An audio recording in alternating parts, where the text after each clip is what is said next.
व्याख्यामुद्रां करसरसुजैः पुस्तकं शङ्खचक्रे बिभ्रद्भिन्नस्फटिकरुचिरे पुण्डरीके निषण्णः अम्लानश्रीरमृतविशदैरंशभिप्लावयन् मामाविर्भूयादनकमहिमा मानसे वागधीशः नमस्ते प्राणेश प्रणतविभवायामनिमगाः नमस्वामिन् रामप्रियतमनमन् गुरुगुण नमस्तुभ्यं भीमप्रबलतमकृष्णेष्टभगवन् नमः श्रीमन्मध्वप्रदिश सुदर्शन्नो जय जय श्रीगुरुभ्यो नमः नारायणं स्वरूरं जगदेकनाथं भक्तप्रियं सकललोकनमस्कृतं च त्रैगुण्यवर्जितमजं विभुमाद्यमीशं वन्दे भवग्रहम् अमरासुरसिद्धवन्द्यं नारायणं नमस्कृत्य नरं चैव नरोत्तमं देवीं सरस्वतीं व्यासं ततो जयमुदीरयेत् ವೇದವ್ಯಾಸರ ಮಹಾಭಾರತದ ಚಿಂತಕರಿಗೆ ವಂದನೆಗಳು. ಶಾಂತಿ ಪರ್ವದ 472ನೆಯ ಪ್ರವಚನ.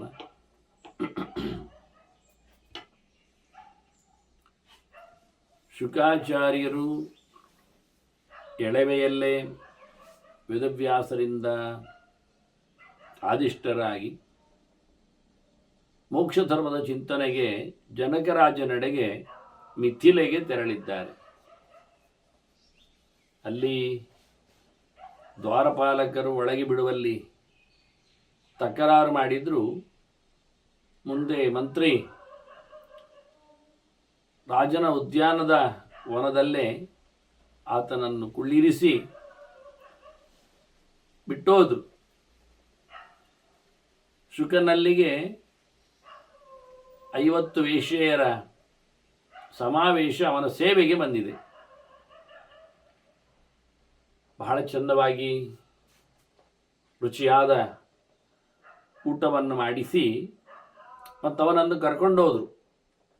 ಉದ್ಯಾನದ ಕಾನನದಲ್ಲಿರುವ ಪ್ರತಿ ವಸ್ತುಗಳನ್ನು ಅವನಿಗೆ ಪ್ರತ್ಯಕ್ಷವಾಗಿ ಬಣ್ಣಿಸ್ತಾ ಇದ್ದಾರೆ, ತೋರಿಸ್ತಾ ಇದ್ದಾರೆ. ಸುರಮ್ಯಂ ದರ್ಶಯಾಮಾಸು ಏಕೈಕಶ್ಯೇನ ಭಾರತ, ಒಂದೊಂದನ್ನೇ ಅಲ್ಲಿ ಗುರುತಿಸಿದ್ರಂತೆ. ಮರಮಟ್ಟುಗಳಾಗಲಿ, ಆಕರ್ಷಕವಾದ ತೋರಣಗಳಾಗಲಿ, ಉದ್ಯಾನಗಳಾಗಲಿ, ಜಲಾಶಯಗಳಾಗಲಿ, ಅಲ್ಲಿನ ಹಕ್ಕಿಗಳು, ಪುಷ್ಪಗಳು, ಬಳ್ಳಿಗಳು, ಹೀಗೆ ಪ್ರತಿಯೊಂದನ್ನು ಸಹ ಬಹಳ ಚಂದವಾಗಿ ಕ್ರೀಡಂತ್ಯಶ್ಚ ಹಸಂತ್ಯಶ್ಚ ನೃತ್ಯಂತ್ಯಶ್ಚ ಬಹಳ ಚೆನ್ನಾಗಿ ಅವನ ಜೊತೆಯಲ್ಲಿ ಮಾತಾಡ್ತಾ, ನೆಗಾಡ್ತಾ, ಕುಣಿದಾಡ್ತಾ, ಖುಷಿ ಪಡ್ತಾ, ಆಡ್ತಾ, ಅದರಲ್ಲಿ ಯಾವುದರಲ್ಲಿಯೂ ಸಹ ಗಾಯಂತ್ಯಶ್ಚ ಹಾಡ್ತಾ ಇದ್ರು. ತಾಹ ಶುಭಂ, ಯಾವುದೇ ತಪ್ಪಿಲ್ಲದ, ಕಳಪೆಯಲ್ಲದ, ನೀಚವಾದ, ಸಾಹಿತ್ಯವಲ್ಲದ ಮಾತುಗಳು ಅವರಲ್ಲಿ ಬರ್ತಿತ್ತು. ಅವನು ಅತ್ಯಂತ ಉದಾರ ಸತ್ವ ಶುದ್ಧವಾದ ಸ್ವಭಾವದವ. ಇವರು ಸತ್ವಜ್ಞ, ಶುದ್ಧತೆಯನ್ನು, ಸ್ವಭಾವವನ್ನು, ಒಳಿತನ್ನು ಅರಿತವರು. ಸ್ತ್ರೀಯ ಪರಿಯಚರಂಸ್ತದ, ಅವನನ್ನು ಬಹಳ ಚೆನ್ನಾಗಿ ಸೇವೆ ಮಾಡಿತು. ಈತ ಯಾವುದರಲ್ಲಿಯೂ ಹಚ್ಚಿಕೊಳ್ಳದವನಾಗಿ, ಅರಣೇಯಸ್ತು ಶುದ್ಧಾತ್ಮ, ಹೇಗೂ ಅರಣ್ಯಲ್ಲಿ ಬಂದಿದ್ದಾನೆ, ಬೆಂಕಿಯ ಹಾಗೆ ಅವನು ಶುದ್ಧನಾಗಿದ್ದಾನೆ, ತಿಳಿಯಾಗಿದ್ದಾನೆ. ತ್ರಿಸಂದೇಹ ತ್ರಿಕರ್ಮಕೃತ್, ಅವನಿಗೆ ಧರ್ಮಾರ್ಥ ಕಾಮಗಳಲ್ಲಿ ಅಷ್ಟೇ ಅಲ್ಲದೆ ಆಶ್ರಮಗಳಲ್ಲಿ ಆತನಿಗೆ ಇನ್ನೂ ಸಂದೇಹ ಇದೆ. ಸಂದೇಹ ಅಂದರೆ ಧರ್ಮ ಸೇವನೆಗೆ ಬೇಕಾ, ದುಡ್ಡು ಮಾಡಲಿಕ್ಕೆ ಉಂಟಾ, ಕಾಮನೆಗಳನ್ನು ಅನುಭವಿಸಲಿಯೇ, ಹೀಗೆಲ್ಲ. ಬೇಕಾಗಿಲ್ಲಲ್ಲ, ಬೇಕಾಗಿಯೂ ಇಲ್ಲ. ಬೇಕಾದವನಿಗೆ ಬೇಕು, ಬೇಕುಗಳು ಬೇಕಾದವನಿಗೆ ಬೇಕುಗಳು ಬೇಕು, ಬೇಕುಗಳು ಬೇಡವಾದವನಿಗೆ ಬೇಕುಗಳು ಯಾಕೆ ಬೇಕು? ಅದು ಸರಿ. ಕಾಮನೆಗಳು ಬೇಕಾದರೆ ಅದಕ್ಕೆ ಸಂಪತ್ತು ಬೇಕು, ಕಾಮನೆಗಳೇ ಇಲ್ಲದಿದ್ದರೆ, ಬೇಕುಗಳೇ ಇಲ್ಲದಿದ್ದಾಗ ಸಂಪತ್ತು ಯಾಕೆ ಬೇಕು? ಅದು ಸರಿ. ಸಂಪತ್ತು ಬಂದಾಗಲಷ್ಟೇ ಸಂಪತ್ತನ್ನು ಕರಗಿಸಿಕೊಳ್ಳಲು ಧರ್ಮದೆಡೆಗೆ ಸಾಗಬೇಕು. ಧರ್ಮ ಮಾಡಲಿಕ್ಕೆ ಸಂಪತ್ತು ಬೇಕೇ? ಸಂಪತ್ತನ್ನು ಪಡೆದು ಕಷ್ಟಪಟ್ಟು ಧರ್ಮವನ್ನು ನಡೆಸಬೇಕೇ? ಅದು ಹೌದು. ಹೀಗಾಗಿ ಬೇಕು ಬೇಡಗಳಲ್ಲಿ ಆತನಿಗೆ ತ್ರಿವರ್ಗದಲ್ಲಿ ಒಂದು ರೀತಿಯ ಸಂದೇಹ. ಆದರೆ 3 ಕೆಲಸ ಬಿಡ್ತಾ ಇಲ್ಲ. ತ್ರಿಕರ್ಮಗರ್ ಯಜ್ಞದಾನ ತಪಸ್ಸನ್ನು ಚೆನ್ನಾಗಿ ಅವನ ಯೋಗ್ಯತೆಯಂತೆ ಅವನ ಆಶ್ರಮದಂತೆ ನಡೆಸ್ತಾ ಇದ್ದ. ಹಾಗಾಗಿ ವಶ್ಯೇಂದ್ರಿಯ ಜಿತಕ್ರೋಧ, ಅವನ ಇಂದ್ರಿಯಗಳು ಅವನ ಹತೋಟಿಯಲ್ಲಿವೆ. ಯಾವುದರ ಬಗ್ಗೆ ಅವನಿಗೆ ಕೋಪತಾಪಗಳಿಲ್ಲ. ಹಾಗಾಗಿ ಇವರು ಮಾಡಿದ ಯಾವುದೇ ಆಟಗಳಲ್ಲಿ ಮಾತುಗಳಲ್ಲಿ ನ ಹೃಷ್ಯತಿ ನ ಕುಪ್ಯತಿ, ಸಂಭ್ರಮಿಸಿಕೊಂಡಿಲ್ಲ. ಅಷ್ಟೇ ಅಲ್ಲದೆ ಸಿಡಿಮಿಡಿಗೊಂಡದ್ದು ಇಲ್ಲ. ಅವರು ಮಾಡೋದಕ್ಕೊಂಥರ ಅವನಿಗೆ ವಾಕರಿಕೆ ಬಂದು ತೊಂದರೆಯಾಗಲಿಕ್ಕೆ ಹೋಗಿ ಅದರ ಮೇಲೆ ಅವನಿಗೆ ಜಿಗುಪ್ಸೆ ಬಂದು, ಹೀಗಾಗಿ ಕೆಲವು ಋಷಿಗಳು ಅಪ್ಸರೆಯರು ತಪಸ್ಸಿಗೆ ಮೆಚ್ಚಿ ಬಂದಾಗ, ತಪಸ್ಸಿಗೆ ಮೆಚ್ಚಿ ಅಲ್ಲ, ತಪಸ್ಸು ಮೆಚ್ಚುವಾಗ ಬಂದಾಗ ಅವರ ಜೊತೆಯಲ್ಲಿ ಅವರು ಕುಣಿದದ್ದುಂಟು, ಕಾಲ ಕಳೆದದ್ದುಂಟು. ಕೆಲವೊಮ್ಮೆ ರಮಿಸದೆ ಅವರನ್ನು ಸತಾಯಿಸಿದ್ದು ಉಂಟು, ಶಾಪ ಕೊಟ್ಟವರನ್ನು ಅಲ್ಲಿಂದ ಓಡಿಸಿದ್ದು ಇದೆ. ಇವನೇನು ಮಾಡಿಲ್ಲ. ಯಾವುದೇ ಪ್ರಕಾರದಲ್ಲಿ ಅವರ ಜೊತೆಯಲ್ಲಿ ಕುಣಿದು ಕುಪ್ಪಳಿಸಲೂ ಇಲ್ಲ, ಅವರ ಮೇಲೆ ರೇಗಿಲೂ ಇಲ್ಲ. ತಟಸ್ಥನಾಗಿ ಇಂದ್ರಿಯ ನಿಗ್ರಹದಲ್ಲಿ ಭಗವದೆಚ್ಚರದಲ್ಲಿ ಶುದ್ಧಾತ್ಮ ಸ್ವಚ್ಛವಾದ ಭಗವದೆಚ್ಚರದಲ್ಲಿದ್ದಾನೆ. ಅವರೆಲ್ಲ ಬಹಳ ಚಂದವಾದಂಥ ಹಾಸಿಗೆ ತಯಾರು ಮಾಡಿದ್ರಂತೆ. ಒಳ್ಳೆಯ ರೀತಿಯಲ್ಲಿ ಬಹಳ ಮೃದುವಾದ, ಮನಮೆಚ್ಚುವ, ಬೆಲೆ ಬಾಳುವ ಸಂಗತಿಗಳಲ್ಲಿ ಅವನಿಗೆ ಹಾಸಿಗೆ ತಯಾರಿಸಿದ್ದಾರೆ. ಇವ ಕ್ರಮಬದ್ಧವಾಗಿ ಪಾದಶೌಚಂತು ಕೃತ್ವೈವ ಶುಕಃ ಸಂಧ್ಯಾಮುಪಾಸ್ಯ ಚ, ಸಂಜೆಯಾಗಿದೆ ಹೇಳಿ ಕಾಲು ತೊಳೆದುಕೊಂಡ. ಅಂದರೆ ಬ್ರಹ್ಮಚಾರಿಗೆ ಒಂದೇ ಸ್ನಾನ, ಬೆಳಿಗ್ಗೆ ಮಾತ್ರ. ಗೃಹಸ್ಥನಿಗೆ 2 ಸ್ನಾನ, ಮಧ್ಯಾಹ್ನವೂ ಸೇರಿದೆ. ಯತಿಗಳಿಗೆ 3 ಸ್ನಾನ, ಸಂಜೆಯೂ ಸೇರ್ತದೆ. ಆಗ ಇವನು ಸಂಧ್ಯಾ ವಂದನೆಗೆ ಸಂಜೆಗೆ ಏನು ಮಾಡಲಿಕ್ಕೆ, ಕಾಲು ತೊಳೆದ್ರೆ ಆಯಿತು. ಪಾದ ಸ್ನಾನ ಅಂತ ಹೆಸರದಕ್ಕೆ. ಹಾಗಾಗಿ ಪಾದ ಶೌಚಂತೂ ಕೃತ್ವೈವ, ಅಲ್ಲೇ ಜಲಾಶಯಗಳೆಲ್ಲ ಇವೆ. ಚಂದ ಮಾಡಿ ಸಾಯಂಕಾಲದ ಹೊತ್ತಿನಲ್ಲಿ ಅನುಷ್ಠಾನಕ್ಕಾಗಿ, ಜಪಕ್ಕಾಗಿ, ನಿತ್ಯ ಸಂಧ್ಯಾ ವಂದನೆಗಾಗಿ ಕಾಲು ತೊಳೆದುಕೊಂಡ. ಜಪಕ್ಕೆ ಕುಳಿತ, ಸಂಧ್ಯಾ ವಂದನೆಯನ್ನು ಮಾಡಿದ. ನಿಶಸಾದ ಆಸನೆ ಪುಣ್ಯ, ಚಂದವಾದ ಆಸನ ವ್ಯವಸ್ಥೆ ಮಾಡಿರಬೇಕು. ಪುಣ್ಯ ಅಂತಾರೆ, ಒಳ್ಳೆಯ ಪುಣ್ಯ ಸಂಪಾದಕವಾದದ್ದು. ಅಂದರೆ ದರ್ಬೆ, ಅಜಿನ ಬಟ್ಟೆಯೆಲ್ಲ ಹಾಕಿಕೊಂಡದ್ದು. ಕೃಷ್ಣ ಹೇಳುವಂತೆ ಚೇಲಾಜಿನ ಕುಶೋತ್ತರಂ, ಭಾಳ ಮೃದುವಾದ ಹಾಸಿಗೆಯನ್ನು ಮಾಡಿಕೊಡ್ತಾರೆ ಅಂದ ತಕ್ಷಣ ಇವೆರಲಿಲ್ಲ ಅಂತಲ್ಲ, ಭಾಳ ಚಂದವಾದಂತಹ ಶುದ್ಧವಾದ ಆಸನದಲ್ಲಿ ಕುಳಿತುಕೊಂಡು ಸಂಧ್ಯಾವಂದನೆ ಮಾಡಿದ. ತಮೇವಾರ್ಥಂ ವಿಚಿಂತಯನ್, ಯೋಚನೆಯಲ್ಲಿ ದೇವರೇ ಕೂತಿದ್ದಾನೆ, ಭಗವಂತನನ್ನೇ ಅನುಸಂಧಾನಕ್ಕೆ ತಂದಿದ್ದಾನೆ. ನೋಡಿ, ಇಲ್ಲಿ ಜಪ ಮಾಡಿದ, ಸಂಧ್ಯಾವಂದನೆ ಮಾಡಿದ ಅಂತ ಶಬ್ದ ಹೇಳುತ್ತಾರೆ. ಯೋಚನೆಯನ್ನು ಭಗವಂತನನ್ನು ತಿಳಿಸ್ತಾರೆ. ಹಾಗಾಗಿ ಮೋಕ್ಷ ಕೊಡುವ ಭಗವಂತನನ್ನು, ಮುಕುಂದನನ್ನು, ನಾರಾಯಣನನ್ನು ಉಪಾಸನೆ ಮಾಡ್ತಾ ಇದ್ದಾನೆ ಅಂತ, ವಿಷ್ಣುವನ್ನು ಚಿಂತನೆ ಮಾಡ್ತಾ ಇದ್ದಾನೆ ಅಂತ. ಹಾಗಾಗಿ ಸಂಧ್ಯಾವಂದನೆಯಲ್ಲಿ ಯಾರು ಬರಬೇಕು ಅರ್ಥ ಆಯ್ತಲ್ಲ. ಯಾವ 2 ಮಂತ್ರದಿಂದ ಯಾರನ್ನು ನೆನಪು ಮಾಡಿಕೊಳ್ಳಬೇಕು ಎನ್ನುವುದನ್ನು ನೆನಪಿಸಿಕೊಳ್ಳಿ. ಸುಮ್ಮನೆ ಸಂಧ್ಯಾವಂದನೆ ಹೇಳುವವರು, ಮಾಡುವವರು ಅಂತ ಹೇಳಿ ಇದ್ದ ಬಿದ್ದ ಚಿತ್ರಗಳನ್ನು, ವ್ಯಕ್ತಿಗಳನ್ನು, ದೇವತೆಗಳನ್ನೆಲ್ಲ ಸಿಕ್ಕಿಸಿಕೊಳ್ಳಿಕ್ಕಿಲ್ಲಲ್ಲ. ಸಂಧ್ಯಾವಂದನೆಯಲ್ಲಿ ಪ್ರಮುಖವಾದಂತಹ ಮಂತ್ರ ಅಷ್ಟಾಕ್ಷರ ನಾರಾಯಣ ಜಪ, ಅದಕ್ಕೆ ಸಂಬಂಧಪಟ್ಟಂತೆ ಗಾಯತ್ರಿ, ಹೀಗೆ ಏಕಸೂತ್ರದ ಇರುವಾಗ ನೋಡಿ ಎಷ್ಟು ಚೆನ್ನಾಗಿ ಮೋಕ್ಷ ನೀಡುವ ಭಗವಂತನನ್ನೇ, ಪರಮ ಪುರುಷಾರ್ಥ ಪರದನಾದ ಪರಮ ಪುರುಷಾರ್ಥನನ್ನೇ ಚಿಂತನೆ ಮಾಡ್ತಾ ಕೂತ. ಅಲ್ಲಿಗೆ ಸಂಜೆ ಕಳೆಯಿತು, ಜಪ ಮುಗಿಯಿತು, ರಾತ್ರಿ ಬಂದಿದೆ, ಅವನಿಗೆ ಹಾಸಿಗೆ ಸಿದ್ಧವಾಗಿದೆ. ಆದರೆ ಇವನು ರಾತ್ರಿ ಬಂದಾಗಲೇ ಅಸ್ತಾದ ತಕ್ಷಣವೇ, ರಾತ್ರಿ ಅಲ್ಲದು, ಅದು ಪೂರ್ವರಾತ್ರ, ಮೊದಲ ಯಾಮ. ಎಷ್ಟೋ ಬಾರಿ ಹೇಳಿದ್ದೇನೆ ನಾನು, ಸೂರ್ಯ ಕಂತಿದ ಬಳಿಕ ಸೂರ್ಯೋದಯದವರೆಗೆ ರಾತ್ರಿ ಕಾಲ ಅಂತಲೇ ಅರ್ಥ, ಲೆಕ್ಕ. ದಿವಾ ರಾತ್ರಿ ಅಂತ ಹೇಳಿದಾಗ ಹಗಲು ರಾತ್ರಿ ಅಂತ, ಸೂರ್ಯ ಇದ್ದಾಗ ಹಗಲು, ಸೂರ್ಯ ತೆರಳಿದರೆ ರಾತ್ರಿ, ಇಷ್ಟು ಸುಮಲವಾದ ಅರ್ಥ. ಈ ರಾತ್ರಿಯಲ್ಲಿ 4 ಪಾಲು ಮಾಡಲಿಕ್ಕೆ ಉಂಟು. ಅದರಲ್ಲಿ 1/4 ಮೊದಲ 4ನೇ ಒಂದು ಕಾಲ ಅದು ಪೂರ್ವರಾತ್ರ, ರಾತ್ರಿಯ ಮೊದಲ ಕಾಲ ಅಂತ.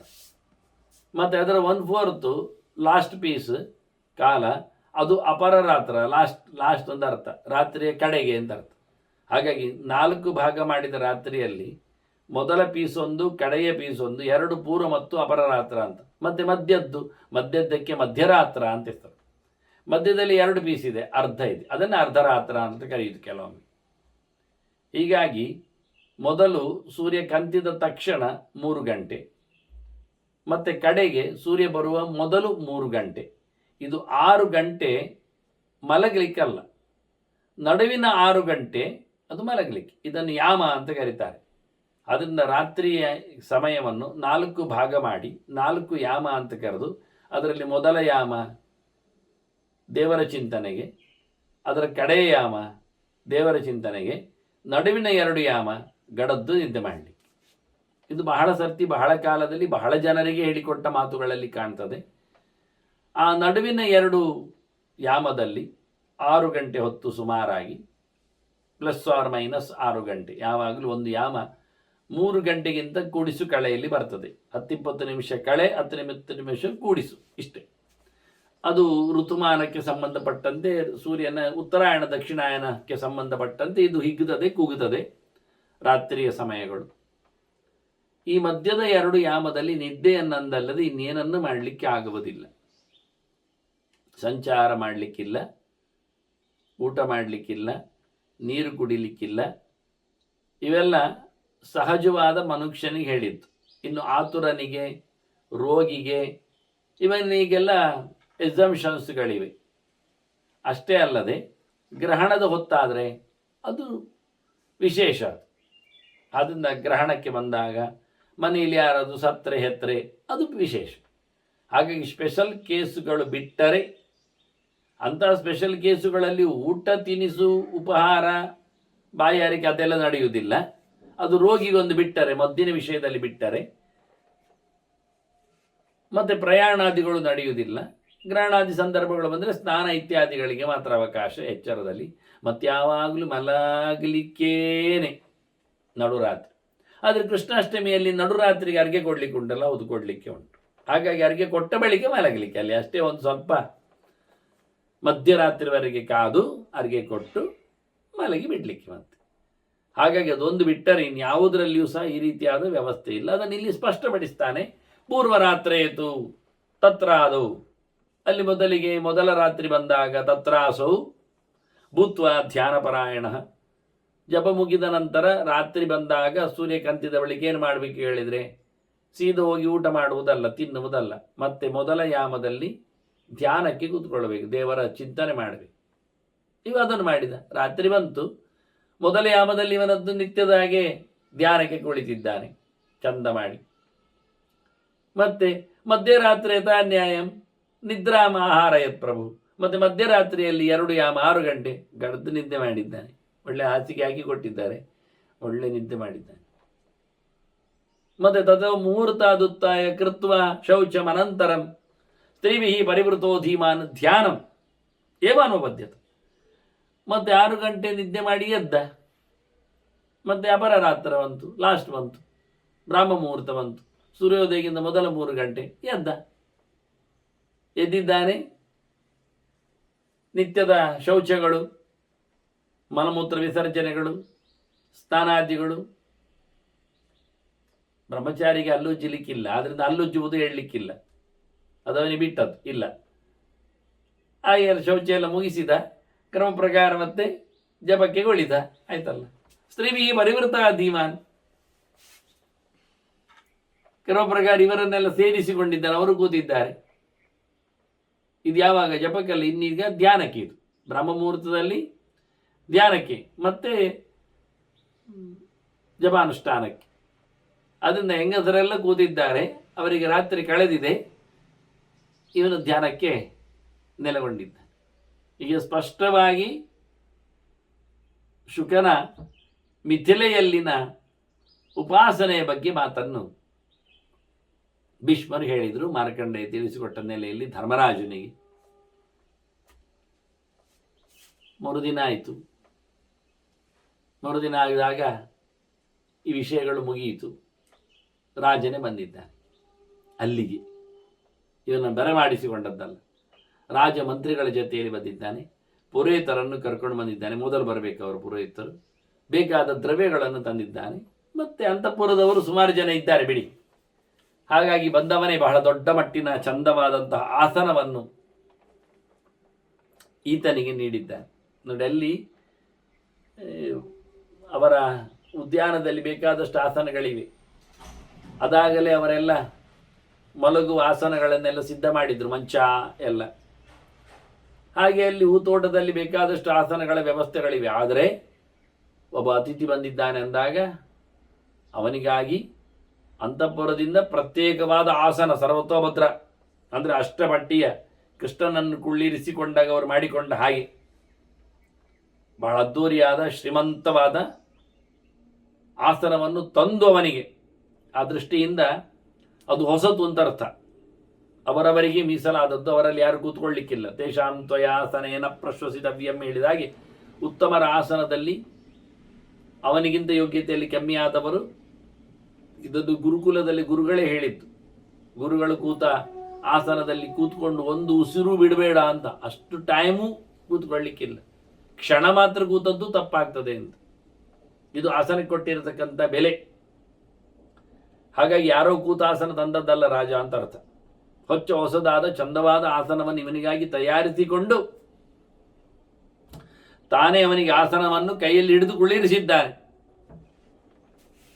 ಆಸನದಲ್ಲಿ ಕುಳ್ಳಿರಿಸಿ ಅವನಿಗೆ ಪಾದ್ಯ, ಅರ್ಘ್ಯ, ಬರುವಾಗಲೇ ಆ ಪದಾರ್ಥಗಳನ್ನೆಲ್ಲ ತಲೆಯಲ್ಲಿ ಹೊತ್ಕೊಂಡು ಬಂದಿದ್ದಾನೆ. ಶಿರಸಾಚಾರ್ಘ್ಯಮಾದಾಯ ಗುರುಪುತ್ರಂ ಸಮಭ್ಯಗಾತ್ ಅಂತ. ತನ್ನ ಗುರುಗಳ ಮಗ ವೇದವ್ಯಾಸರ ಇಡೀ ಸಂಪತ್ತೇ ವೇದವ್ಯಾಸರದ್ದು ತಾನೆ.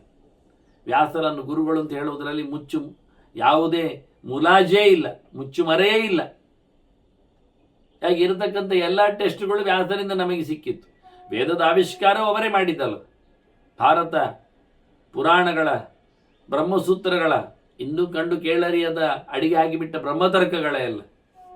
ಹೀಗಾಗಿ ಅವನು ಹೇಳ್ತಾನೆ, ನನ್ನ ಗುರುಪುತ್ರ ಬಂದಿದ್ದಾನೆ ಅಂತ ಹೇಳಿ ತಲೆಯಲ್ಲಿ ಹೊತ್ತುಕೊಂಡು ಬಂದಿದ್ದಾನೆ. ನಿಜವಾಗಿ ಹಾಗೆ ಆಗಬೇಕಾದ್ದು, ವೈಭವದಲ್ಲಿ ಬರಬೇಕಾದ್ದು, ಸಮರ್ಪಿಸಲು ಇರತಕ್ಕಂಥ ಸಂಗತಿಗಳು.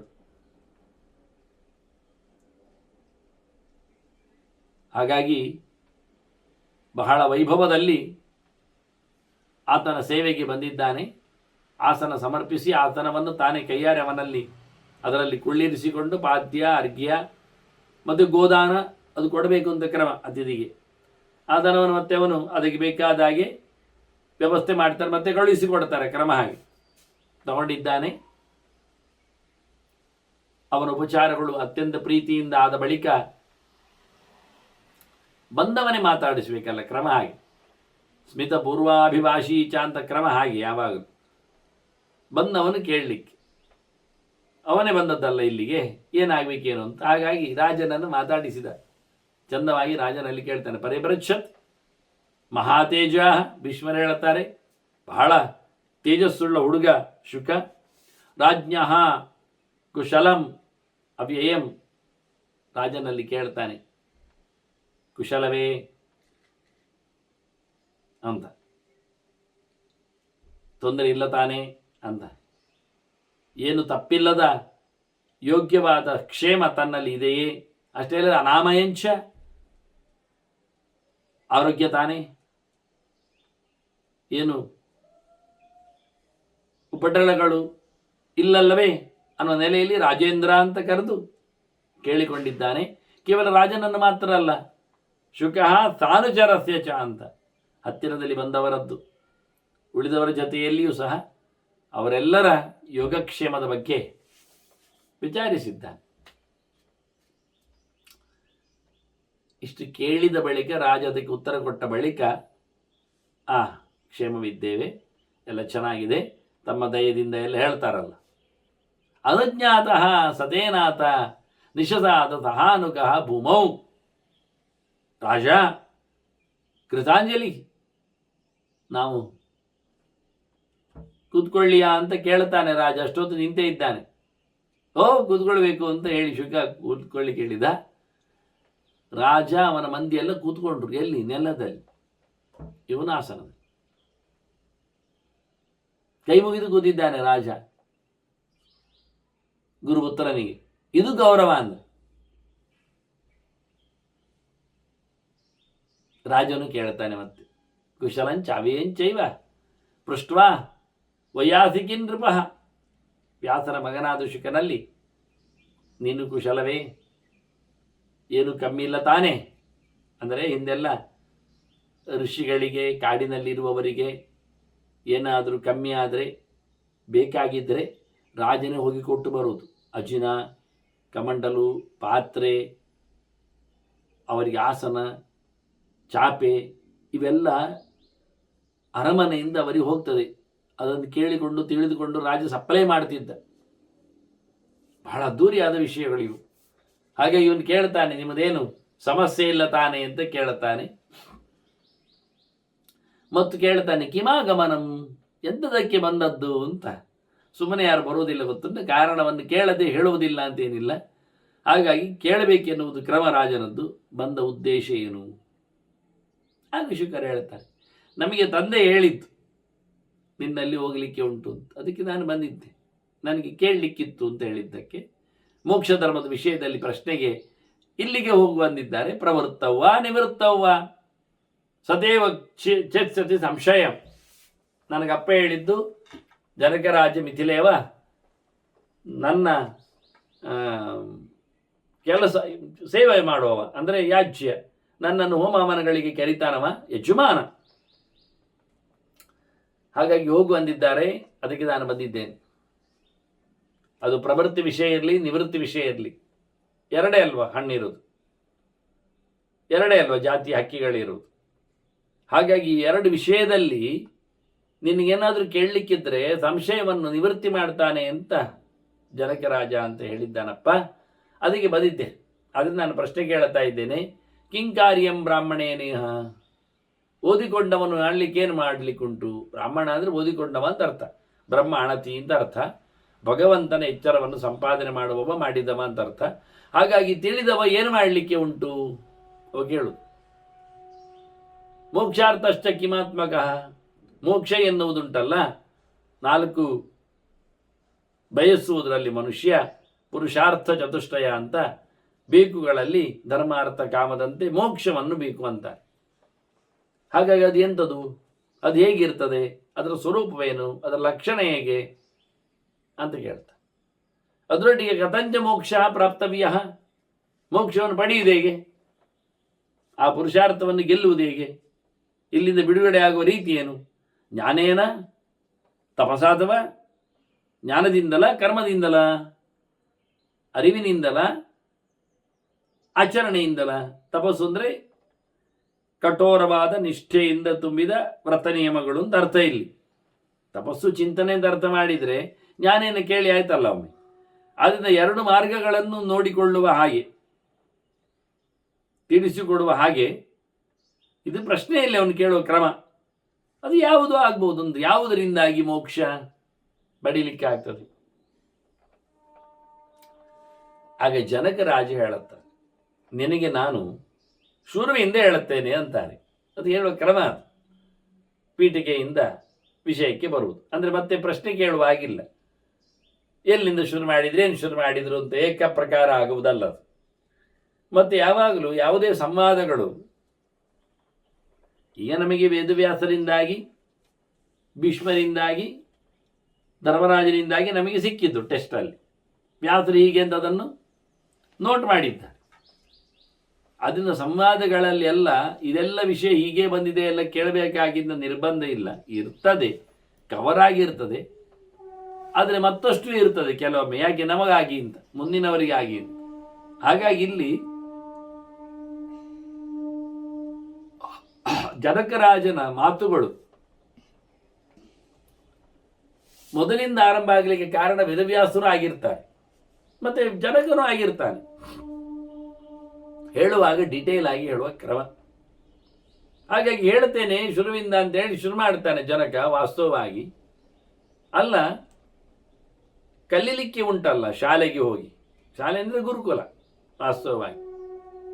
ಆಗ ಅಲ್ಲಿ ಹೋಗ್ಬೇಕು. ಕೃತೋಪನಯನ ತಾತ ಭವೇತ್ ವೇದ ಪರಾಯಣ. ಉಪನಯನ ಆದ ತಕ್ಷಣ ಕಲೀಲಿಕ್ಕೆ ಹೋಗಬೇಕು. ಏನು ಕಲಿಯುವುದು? ಅತ್ಯಂತ ಕಲಿಕೆಯಲ್ಲಿ ದೊಡ್ಡ ಸಂಗತಿ ವೇದ.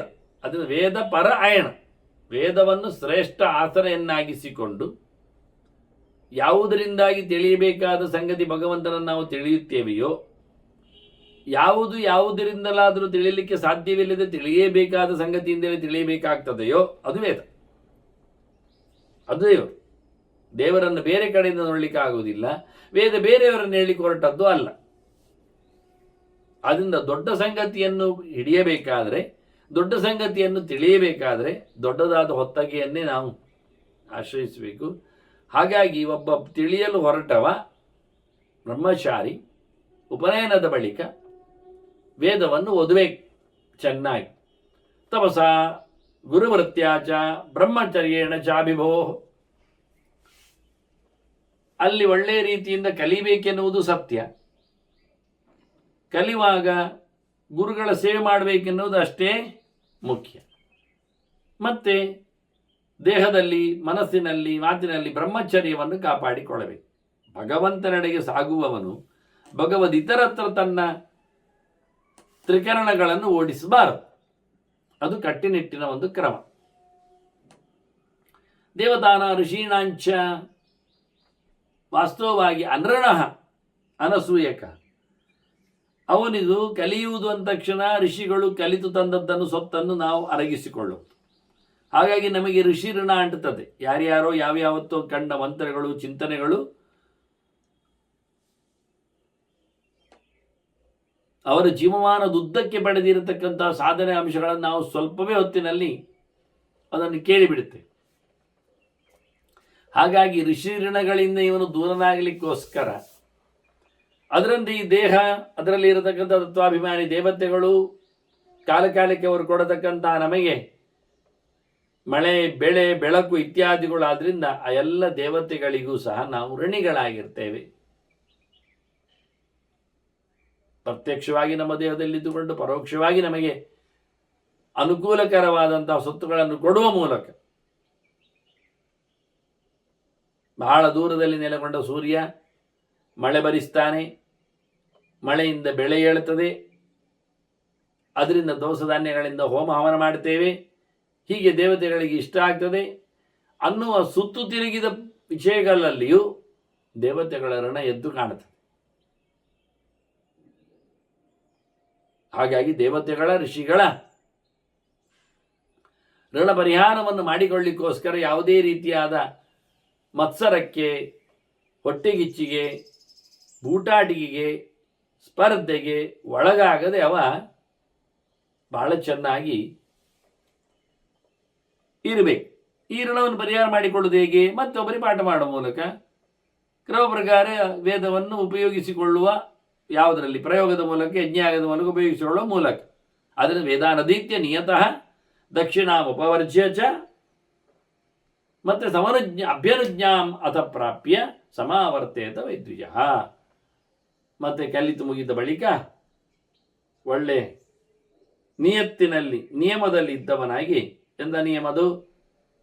ಗುರುಗಳಿಗೆ ದಕ್ಷಿಣೆಯನ್ನು ಕೊಟ್ಟು ಅವರು ಕೇಳಿದ್ದನ್ನು ಸಮರ್ಪಿಸಿ, ಮತ್ತು ಅವರ ಹತ್ರ ಅನುಜ್ಞೆ ಕೇಳಿ, ಅವರು ಹೇಳಿದರೆ ಹೊರಡಲಿಕ್ಕೆ ಅನುಜ್ಞೆ ಕೇಳಿ ಅಲ್ಲಿಂದ ಹೊರಟು ಸಮಾವರ್ತನೆಯನ್ನು ಮಾಡಿಕೊಳ್ಳಬೇಕು. ಮದುವೆಗಾಗಿ ತಯಾರಾಗಬೇಕು. ವೇಷಭೂಷಣದೊಡನೆ ಅವನ ತಲೆ ಕೂದಲಾಗಲಿ, ಗಡ್ಡೆ ಮೀಸೆಗಳಾಗಲಿ, ಉಗುರುಗಳಾಗಲಿ, ಇವನ್ನೆಲ್ಲ ಆತ ನೇರ್ಪುಗೊಳಿಸಲಿಕ್ಕೆ ಉಂಟು. ಮುಂದೆ ಸಮಾವೃತಸ್ಯ ಗಾರಸ್ಥ್ಯೆ ಸ್ವದಾರ ನಿರತಃ ವಸೇತ್. ಸಮಾವರ್ತನೆಯ ಬಳಿಕ ಆಶ್ರಮಾಂತರ ಸ್ವೀಕಾರ ಅಂತ ಅರ್ಥ, ಗೃಹಸ್ಥನಾಗುವುದು, ಮನೆಯನ್ನು ಕಟ್ಟಿಕೊಂಡು ಕೂತ್ಕೊಳ್ಳುವುದು, ತನ್ನ ಹೆಂಡತಿಯಲ್ಲಿ ಸಂತೋಷವನ್ನು ಪಡುವುದು.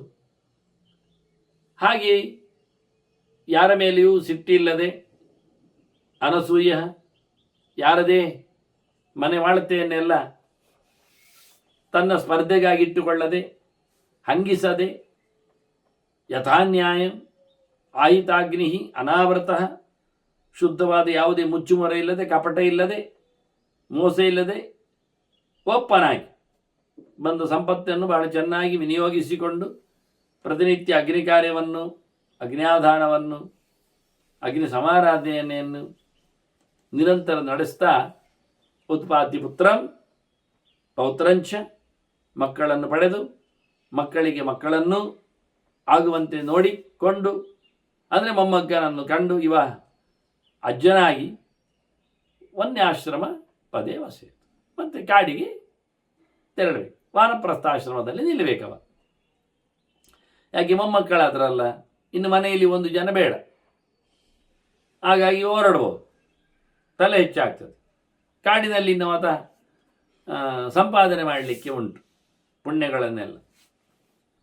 ಹೀಗೆ ಅಲ್ಲಿ ಹೋಗಿ ತಾನೇ ಅಗ್ನಿನ್ ಯಥಾನ್ಯಾಯಂ ಅರ್ಚಯನ್ ಅತಿಥಿ ಪ್ರಿಯ, ಅದೇ ಅಗ್ನಿಗಳ ಉಪಾಸನೆ ತಗೊಂಡು ಹೋಗಲಿಕ್ಕೆ, ಅತಿಥಿಗಳ ಸೇವೆ, ಅಲ್ಲಿ ಬಂದ ಅತಿಥಿಗಳನ್ನು ತನ್ನಲ್ಲಿದ್ದಂಥ ಸೊತ್ತುಗಳಲ್ಲಿ ತಾನು ಯಾವ ಆಹಾರವನ್ನು ಪಡಿತಾನೆ ಅದೇ ರೀತಿಯಾಗಿ ಕಾಡಿನಲ್ಲಿ ವಾನಪ್ರಸ್ಥ ಧರ್ಮವನ್ನು ಮಾಡ್ತಾ ಅತಿಥಿಗಳನ್ನು ಸೇವೆ ಮಾಡ್ತಾ ಅಗ್ನಿಯಾಧಾನಗಳನ್ನು ನಡೆಸಿಕೊಡ್ತಾ ಪೂಜೆ ಪುನಸ್ಕಾರಗಳನ್ನು ನಡೆಸಬೇಕು. ಕೊನೆಗೇನು ಮಾಡಲಿಕ್ಕೆ ಸವನೇಶ್ ಮನೆ ಅಗ್ನಿನ್ ಯಥಾನ್ಯಾಯಂ ಆತ್ಮನಿ ಆರೋಪ್ಯ ಧರ್ಮವಿತ್ತು. ಕೊನೆಗದೇ ಕಾಡಿನಲ್ಲಿ ತನ್ನ ಅಗ್ನಿಯನ್ನು ತನ್ನಲ್ಲಿ ಸಮಾರೋಪ ಮಾಡಿಕೊಂಡು ಅದನ್ನು ಕಾಡಿನಲ್ಲಿ ವಿಸರ್ಜನೆ ಮಾಡಲಿಕ್ಕೆ ಈ ಧರ್ಮವನ್ನು ಸಂಪಾದನೆ ಮಾಡಿಕೊಂಡವ ನಿರ್ದ್ವಂದ್ವ ವಿತರಾಗಾತ್ಮ ಬ್ರಹ್ಮಾಶ್ರಮ ಪದೇವಸೇತ್, ಮತ್ತವನು ಸನ್ಯಾಸಿ. ಭಗವಂತನೆಡೆಗೆ ಸಾಗಲು ಪರಿಪೂರ್ಣವಾದ ಹೆಜ್ಜೆ ಇಡಲು ಮಾಡಿಕೊಂಡಿರತಕ್ಕಂಥ ವ್ಯವಸ್ಥೆ. ಇಲ್ಲಿ ಅವನು ದ್ವಂದ್ವಾತೀತನಾಗಲಿಕ್ಕೆ ಸುಖ ದುಃಖಗಳಾಗಲಿ ಲಾಭಾಲಾಭಗಳಾಗಲಿ ಜಯಾಪಜಯ ಆಗಲಿ ಪ್ರಶ್ನೆಯೇ ಇಲ್ಲ.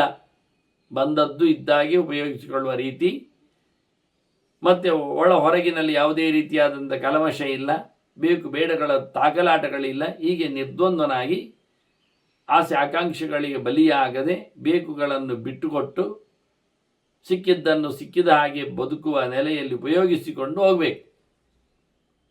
ಹೀಗೆ ಕ್ರಮ. ಶುಕಾಚಾರ್ಯ ಕೇಳುತ್ತಾರೆ, ಇದು ಅಲ್ಲ ತಿಳಿದವನಿಗ ಉತ್ಪನ್ನೇ ಜ್ಞಾನ ವಿಜ್ಞಾನೇ ಪ್ರತ್ಯಕ್ಷೇ ಹೃದಯ ಶಾಶ್ವತೆ ಕಿಂ ಅವಶ್ಯಂ ನಿವಸ್ತವ್ಯಂ ಆಶ್ರಮೇಶು ವನೇಶು ಚ.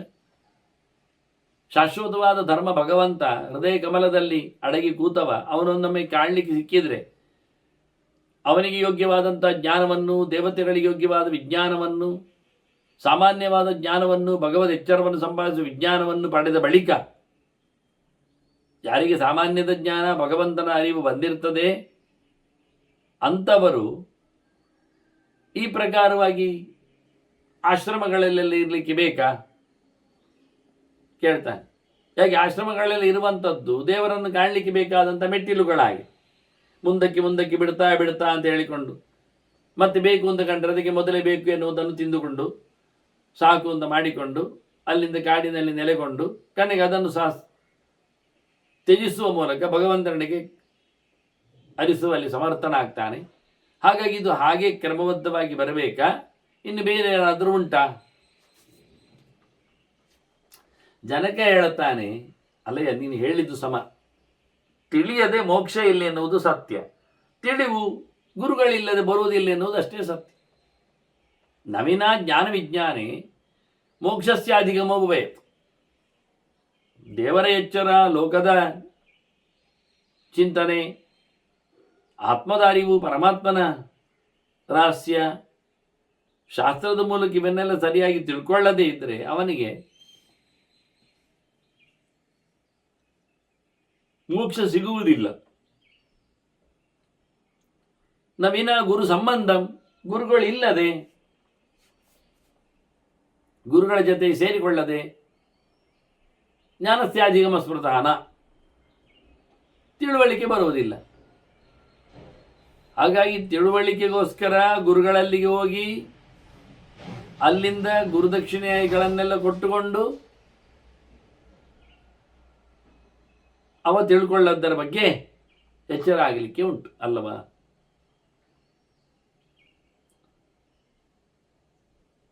ಈಗ ಗುರುಗಳು ಏನು ಗೊತ್ತುಂಟ? ಗುರು ಪ್ಲವಯಿತ ತಸ್ಯ ಜ್ಞಾನಂ ಪ್ಲವಯಿಹೊಚ್ಚ. ದಾಟಿಸುವವ ಗುರು, ನಾವಿಕ ಇದ್ದಾಗ.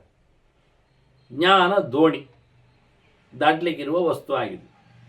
ಹಾಗಾಗಿ ನಾವು ಈಗ ದಾಟಬೇಕು ಮೋಕ್ಷ ಅಂದರೆ. ಅದರಿಂದ ಮೋಕ್ಷಕ್ಕೆ ದಾಟಲಿಕ್ಕೆ ಬೇಕಾದದ್ದು ದೋಣಿ ಬೇಕು. ದೋಣಿ ಇದ್ರೆ ಸಾಲದು, ಅದನ್ನು ನಡೆಸೋರು ಬೇಕಲ್ಲ, ನಡೆಸೋರು ಬೇಕು. ಎಲ್ಲಿ ಹೋಗಬೇಕು, ಹೇಗೆ ಹೋಗಬೇಕು ಅಂತೇಳಿ ಇರ್ತಾರೆ. ಹಾಗಾಗಿ ಗುರುಗಳು ಕಪ್ತಾನನಾಗಿ ನೋಡಿಕೊಳ್ಳಿಕ್ಕಿದ್ದಾರೆ. ಮ್ಯಾಟರ್ ಕೊಟ್ಟದ್ದು ವಿಷಯ, ಸಬ್ಜೆಕ್ಟ್ ಜ್ಞಾನ, ಅದು ನಮಗೆ ದಾಟಿಸುವಂಥದ್ದು, ಅದು ದೋಣಿ. ಇದನ್ನೇನು ಮಾಡಲಿಕ್ಕೆ ಉಂಟು? ವಿಜ್ಞಾಯ ಕೃತಕೃತ್ಯಸ್ತು ತೀರ್ಣ ತದುಭಯಂ ತ್ಯಜೆ. ತಿಳಿದ ಬಳಿಕ ಕೆಲಸ ಆದವನು, ಕೃತಕೃತ್ಯನು ದಾಟಿದ ಮೇಲೆ ಎರಡನ್ನು ಬಿಡಲಿಕ್ಕೆ ದೋಣಿ ಬೇಕಾ? ಮತ್ತೆ ದಾಟಿದ ನಂತರ ಮತ್ತೆ ನಾವಿಕ ಬೇಕಾ? ಬಿಡುಕೊಂಡು ಬಟ್ಟವ ಇಲ್ಲ, ಬಿಟ್ಟಿದ್ದಾನೆ ಎನ್ನುವುದು ಸತ್ಯ. ದೋಣಿಯನ್ನು ತಗೊಂಬಂದದ್ದು ಸತ್ಯ, ಇನ್ನು ಬೇಡ ನಮಗೆ. ಹಾಗೆ ನಿರ್ಲಿಪ್ತವಾಗಿ ಸೊತ್ತನ್ನು ಬಿಡುವ ವ್ಯವಸ್ಥೆ ಉಂಟು. ಮತ್ತೆ ಇಲ್ಲಿ ಮಾಡಿದ್ದೆಂತದಕ್ಕೆ ಇವರು ಬ್ರಹ್ಮಚರ್ಯದ ನಂತರ ಗಾರಸ್ಥ್ಯ ಮತ್ತೆ ವಾನಪ್ರಸ್ಥ ಹಾಗೆ ಅಂತ, ಅದು ಲೋಕದಲ್ಲಿನ ಕ್ರಮಬದ್ಧತೆಗೆ. ಅನುಚ್ಛೇದಾಯ ಲೋಕಾನಾಂ ಅನುಚ್ಛೇದಾಯ ಕರ್ಮಣ. ಏಕಪ್ರಕಾರವಾಗಿ ಲೋಕದ ಜನರಿಗೆ ನಾವು ಕಡ್ಡಾಯ ಮಾಡುವ ಕರ್ಮಗಳನ್ನು ಹೇಳುವಾಗಿಲ್ಲ. ಅವರನ್ನು ಚೆನ್ನಾಗಿ ದಾರಿಯಲ್ಲಿ ನಿಲ್ಲಿಸಿಕೊಳ್ಳುವಾಗಿ ನಿಧಾನಕ್ಕೆ ಅವರಿಗೆ ಪಾಠದ ಕರ್ಮದ ತಂತ್ರದ ಪರಿಚಯ ಆಗಿಸಬೇಕು. ಹಾಗಾಗಿ ಕಟ್ಟರಿಯದಂತೆ ಲೋಕದ ಕಟ್ಟುಪಾಡುಗಳು ಇರಲಿಕ್ಕೋಸ್ಕರ ಬ್ರಹ್ಮಚರ್ಯ, ಗಾರಸ್ಥ್ಯ, ವಾನಪ್ರಸ್ಥ, ಸನ್ಯಾಸ ಅಂತ ಹೇಳಿ ಕ್ರಮಬದ್ಧವಾಗಿ ಹೋಗ್ಲಿಕ್ಕೆ. ಒಮ್ಮೆಲೆ ಆಗುವುದಿಲ್ಲ ಅಂತ. ರೋಚನಾರ್ಥಂ ಪರಶ್ರುತಿ ಅಂತ ಹೇಳಿದಾಗೆ, ಒಮ್ಮೆಲೆ ಮೋಕ್ಷಕ್ಕೆ ತೆರಳದವ ಸ್ವರ್ಗವನ್ನು ಅವನಿಗೆ ತೋರಿಸಿ ಅಲ್ಲಿಂದ ಮುಂದಕ್ಕೆ ಮಾಡ್ತಾ ಮಾಡ್ತಾ ಅವನು ದೇವರ ಮೇಲೆ ಎಚ್ಚರವನ್ನು ಪಡಿತಾನೆ. ಹೇಗೆ ಯಥಾ ಭೈಷಜ್ಯ ರೋಚನಂ ಅಂತ, ಮಗುವಿಗೆ ಮದ್ದು ಕೊಡುವಾಗ ಬೆಲ್ಲದ ತುಂಡು ಕೊಡುವುದು, ಬೆಲ್ಲದ ತುಂಡು ಕೊಡಲಿಕ್ಕೆ ಕಾರಣ ಅಲ್ಲ, ಅದು ಮದ್ದಿಗಾಗಿ. ಹಾಗೆ ಪ್ರತಿನಿತ್ಯ ಮದ್ದಿಗೆ ಕೊಡುವುದಿಲ್ಲ, 1-2-3 ದಿನ ಅಭ್ಯಾಸ ಆದಾಗ ಮತ್ತೆ ಮದ್ದು ಖಾಲಿ ತಗೊಳ್ಳಿಕ್ಕೆ ಬೆಲ್ಲ ಅದಕ್ಕೆ ಬರುವುದಿಲ್ಲ. ಅದ್ರ 1-2 ಸರ್ತಿ ಎಲ್ಲ ಆಗ್ಬೋದು ಅಷ್ಟೇ, ಯಾವತ್ತೂ ಆಗ್ಬೋದಿಲ್ಲ. ಹಾಗಾಗಿ ಈ ಸ್ಟೆಪ್ಪುಗಳು ಏಕ್ದಮ್ ಮೋಕ್ಷಕ್ಕೆ ಹೋಗ್ಲಿಕ್ಕೆ ಆಗದೆ, ಆಯಿತು ಲೋಕ ವಾರ್ತೆಗಳನ್ನೆಲ್ಲ ತಿಂದುಕೋ, ಮುಗಿಸಿಕೋ, ಅಲ್ಲಿಂದ ಮುಂದಕ್ಕೆ ಕಾಡಿಗೆ ಬಾ, ಏನು ಸಿಗುವುದಿಲ್ಲ ಆದಾಗ ನಿನಗೆ ವೈರಾಗ್ಯ ಬರಲಿಕ್ಕೆ ಕಾರಣ ಆಗ್ತದೆ. ಊರಲ್ಲಿ ಆದರೆ ಕಡ ತಂದಾದರೂ, ಬೇರೆ ಕಡೆಯಿಂದ ಎಗರಿಸಿ ತಂದಾದರೂ ಕಾಡಿಗೆ ಹೋದಂದ್ರೆ ಎಂಥದ್ದು ಬರುವುದೇ ಇಲ್ಲ. ಹಾಗಾಗಿ ಕಾಡಿಗೆ ಸೆಟ್ ಆಗ್ತಾನೆ, ಅಲ್ಲಿಂದ ಮುಂದಕ್ಕೆ ಎಲ್ಲವನ್ನು ತೊರೆಯಲಿಕ್ಕೆ ಬರ್ತದೆ. ಹೀಗೆ ಲೋಕದ ಒಂದು ಸುಲಭತೆಗಾಗಿ ಕರ್ಮಗಳ ಕರ್ಮವೂ ಹಾಗೆ ಉಂಟು, ಅದರ ಪಿಚ್ ನಡೆಯುವ ರೀತಿ. ಹಾಗಾಗಿ ಪೂರ್ವೈರ್ ಆಚರಿತೋ ಧರ್ಮ, ಇದು ಹಿಂದಿನವರು ಮಾಡಿಕೊಂಡು ಬಂದ ಕ್ರಮ. ಇದು ಚಾತುರಾಶ್ರಮ್ಯ ಸಂಶ್ರಿತ 4 ಆಶ್ರಮದಲ್ಲಿ ಬ್ರಹ್ಮಚರ್ಯ, ಗಾರಸ್ಥ್ಯ, ವಾನಪ್ರಸ್ಥ, ಸನ್ಯಾಸ ಅಂತೇಳಿ 4 ಆಶ್ರಮದಲ್ಲಿ ಇರತಕ್ಕಂಥ ಕ್ರಮಗಳು. ಅನೇನ ಕ್ರಮಯೋಗೇನ ಬಹುಜಾತಿಷು ಕರ್ಮಣಾಂ ಕೃತ್ವಾ ಶುಭಾಶುಭಂ ಕರ್ಮ ಮೋಕ್ಷ ನಾಮೇಹ ಲಭ್ಯತೆ. ಈ ರೀತಿಯಾಗಿ ಬಹಳ ಜನ್ಮಗಳಲ್ಲಿ ಬಹುಜಾತಿಗಳಲ್ಲಿ ಬಂದಿತ್ತು. ಅಲ್ಲಿಂದ ಮುಂದಕ್ಕೆ ಕೆಲಸ ಮಾಡ್ತಾ ಮಾಡ್ತಾ ಒಳ್ಳೆಯ ಕೆಲಸ, ಕೆಟ್ಟ ಕೆಲಸ ಕಮ್ಮಿಯಾಗಿ, ಒಳ್ಳೆ ಕೆಲಸ ಹೆಚ್ಚಾಗಿ ಕೊನೆಗೆ ಇಲ್ಲಿಂದ ಬಿಡುಗಡೆ, ಮೋಕ್ಷ ಎನ್ನುವುದು ಬರ್ತದೆ. ಭಾವಿತೈ ಕರಣೈಶ್ಚಾಯಂ ಬಹು ಸಂಸಾರ ಯೋನಿಷು. ಸಂಸಾರದ ರಾಶಿಯಲ್ಲಿ ಬಂದುಬಿಟ್ಟು ಅದನ್ನು ಅನುಭವಿಸಿಕೊಂಡು ಸಾಕು ಅನಿಸಿಕೊಳ್ಳುವ ಮಟ್ಟಿನಲ್ಲಿ ಅದನ್ನು ಉಪಯೋಗಿಸಿಕೊಂಡಾಗ ಅವನಿಗೆ ಸಹಜವಾದಂಥ ಇಂದ್ರಿಯಗಳ ನಿಗ್ರಹಕ್ಕೆ ವೈರಾಗ್ಯಗಳು ಪೋಷಕವಾಗಿ ಬರ್ತವೆ. ಇಲ್ಲಾದರೆ ಬಲಾತ್ಕಾರ ಆಗ್ತದೆ. ಬಲಾತ್ಕಾರ ಆದರೆ ಮತ್ತೆ ಎಲ್ಲಿಯಾದರೂ ತಪ್ಪಿ ಹೋಗುವುದು. ಈ ರೀತಿಯಾಗಿ ಆತ ತನ್ನ ಕರ್ಮಗಳನ್ನು ಮಾಡ್ತಾ ಅಸಾಧಯಿಸಿ ಶುದ್ಧಾತ್ಮ ಮೋಕ್ಷಂ ವೈ ಪ್ರಥಮಾಶ್ರಮೇ. ಹೀಗೆ ಬಹಳ ಕಡೆಯಲ್ಲಿ ಕಷ್ಟಪಟ್ಟವ ಮತ್ತೆ ಹುಟ್ಟಿ ಬಂದಾಗ ಶುದ್ಧಾತ್ಮನಾಗಿದ್ದರೆ ಆತ ಕೂಡಲೇ ಬ್ರಹ್ಮಚರ್ಯದಿಂದಲೇ ಮೋಕ್ಷಕ್ಕೆ ಜಿಗಿಯಬಲ್ಲ. ಆದರೆ ಮಾಡಿಕೊಂಡು ಬಂದೇ ಇರ್ತಾನೆ, ಲೋಕದಲ್ಲಿ ಕ್ರಮ ಆಗಿರ್ತದೆ. ತಮಾಸಾಧ್ಯದ ಮುಕ್ತಸ್ಯ ದೃಷ್ಟಾರ್ಥಸ್ಯ ವಿಪಶ್ಚಿತಃ ತ್ರಿಶ್ವಾಶ್ರಮೇಶು ಕೋನ್ವರ್ತಃ. ಎಳವೆಯಲ್ಲಿಯೇ ಭಗವಂತನ ದರ್ಶನ ಮಾಡಿಕೊಳ್ಳುವವನಿಗೆ ಸಿದ್ಧಾಂತ ಸ್ಪಷ್ಟ ಆಗಿರುವಾಗ ಎಚ್ಚರ ಮೂಡಿದ್ರೆ, ಅವನಿಲ್ಲಿ ಬಿಡುಗಡೆಗೊಂಡವನಂತೆಯೇ ಯಾವುದನ್ನು ಹಚ್ಚಿಕೊಳ್ಳದೆ ಬದುಕ್ತಾ ಇದ್ರೆ ಅಂಥವನಿಗೆ ಈ 3 ಆಶ್ರಮ ಎಂತದಕ್ಕೆ? ಸುಲಭವಾಗಿ ಭಗವದೆಚ್ಚರ ಆಗಿದ್ದವನಿಗೆ, ಬಹಳ ಜನ್ಮಗಳಲ್ಲಿ ಸಾಧನೆ ಮಾಡಿಕೊಂಡು ಬಂದವನಿಗೆ ಈ ಆಶ್ರಮಗಳ ನಡುವೆ ಬೇಕಾಗಿಲ್ಲ. ಆದರೆ ಅವನು ಭಗವಂತನ ಎಚ್ಚರಕ್ಕೆ ನಿಂತದ್ರಿಂದ ಪರಮ ಅಭೀಪ್ಸುತ ಅಂಥವನಿಗೆ ಇದು 3 ಏನು ಮಾಡುವುದೇ ಇಲ್ಲ. ಮತ್ತೇನು ಮಾಡಲಿಕ್ಕೆ ಉಂಟು? ರಾಜ ಒಂದು ಹೊಸ ಅನೇಕ ಚಿಂತನೆ ಕೊಡುತ್ತಾನೆ. ಮನುಷ್ಯ ತಿಳಿಯಾದ ತಿಳಿವನ್ನು ಪಡೆಯಲೋಸಿಗ ಒಳಗಿನಿಂದ ಸತ್ವಪ್ರಚುರನಾಗಲಿಕ್ಕೆ ರಾಜಸಾನ್ ತಾಮಸಾಂಚೈವ ನಿತ್ಯಂ ದೋಷಾನ್ ವಿವರ್ಜಯೇತ್. ಪ್ರತಿನಿತ್ಯ ಅವನಲ್ಲಿ ರಾಜಸವಾದ ತಾಮಸವಾದ ದೋಷಗಳು ಬರಬಾರದು. ಅದಕ್ಕೆ ಸಂಬಂಧಪಟ್ಟ ಪದಾರ್ಥಗಳ ಸಂಸ್ಪರ್ಶಾದಿಗಳಿಗೆ ಅವನು ಸೇರಬಾರದು. ಅಲ್ಲಿ ಕೊಟ್ಟಿರತಕ್ಕ ಸೊತ್ತುಗಳನ್ನು ಉಪಯೋಗಿಸಲೂಬಾರದು. ಹೀಗೆ ಬಹಳ ಚಂದವಾಗಿ ರಾಜಸ ಮತ್ತು ತಾಮಸ ಇದು 2 ಗುಣಗಳ ಲಕ್ಷಣಗಳಿಗೆ ಸಂಬಂಧಪಟ್ಟಂತೆ ಎಲ್ಲವನ್ನು ತೊರೆದು ಹಾಕಿ ಸಾತ್ವಿಕಂ ಮಾರ್ಗಮಾಸ್ಥಾಯ ಪಶ್ಯೇದ್ ಆತ್ಮನ ಸತ್ವ ಮಾರ್ಗವನ್ನು ಅವಲಂಬಿಸಬೇಕು.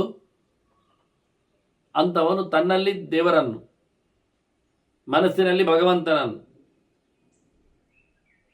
ದೇಹದಲ್ಲಿ ದೇವರನ್ನು ಕಾಣಲಿಕ್ಕೆ ಪ್ರಯತ್ನಿಸಿ. ದೇಹಕ್ಕಿಂತ ಭಿನ್ನವಾದ ಆತ್ಮನಲ್ಲಿ ಭಗವಂತನ ನೆಲೆ, ಮನಸ್ಸಿನಲ್ಲಿ ಅವನು ಸಿಗತಕ್ಕ ರೀತಿ, ಸ್ವಚ್ಛವಾದ ಇಂದ್ರಿಯಗಳಲ್ಲಿ ನೇರವಾಗಿ ಕಾಣದಿರುವ ಪ್ರಕಾರ, ಇವನ್ನೆಲ್ಲ ಚೆನ್ನಾಗಿ ಮಾಡಿಕೊಂಡಾಗ ಅವನು ಮೋಕ್ಷದೆಡೆಗೆ ಸಾಗುವನು ಅಂತ ಹೇಳಿ ಸುಲಭವಾದ ಕೆಲವು ಮಾತುಗಳನ್ನು ಹೇಳುತ್ತಾ ಜನಕ ಇನ್ನೂ ಕೆಲವು ಮಾತುಗಳಲ್ಲಿ ಶುಕನಿಗೆ ಮೋಕ್ಷದ ಧರ್ಮಗಳನ್ನು ಹೇಳಿದ್ದಾನೆ. ಅದನ್ನು ಮತ್ತೆ ಸೇರಿದಾಗ ಚಿಂತನೆ ಮಾಡುವ ವಂದನೆಗಳೊಂದಿಗೆ ಶ್ರೀಕೃಷ್ಣಾರ್ಪಣಮಸ್ತು. ನಾರಾಯಣ ನಾರಾಯಣ ನಾರಾಯಣ.